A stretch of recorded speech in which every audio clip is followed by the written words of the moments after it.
Hey everybody. This will be a quick intro to the measurement and record keeping lab.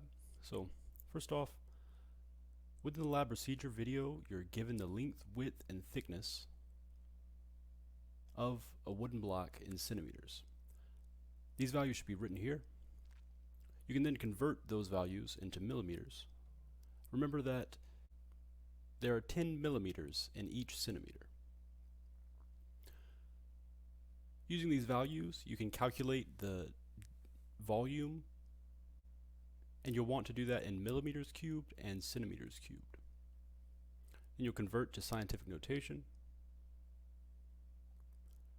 For number 4, you are to calculate how many times larger the number for millimeters cubed is than centimeters cubed. So you'll use the values from number 1 and number 2, your answers here, to calculate the answer for number 4. And I'll give you a hint, the answer is not 10. Going forward, you're given the mass of the block of wood. Use this to calculate the density. Recall that density is equal to mass over volume. You must show your calculation here.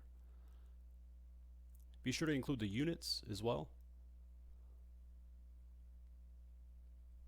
In the videos, you're also given the densities for other blocks in the Z series.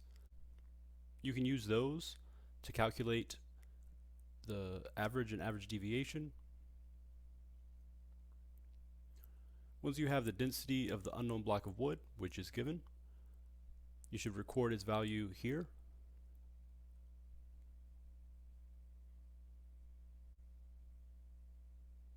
Using this density from number 4, you should rationalize and think about, is this block the same type as the Z series?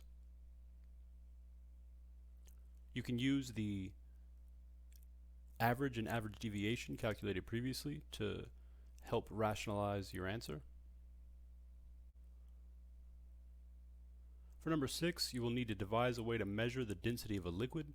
Since you cannot measure the volume with a ruler, how would you go about determining the density of an unknown liquid? Lastly, in order to become familiar with chemistry writing, you'll need to write out a reference in ACS format. Specifically, you are to cite a reference that describes how to reference in ACS format. I'd suggest the official ACS style guide, which can easily be found online.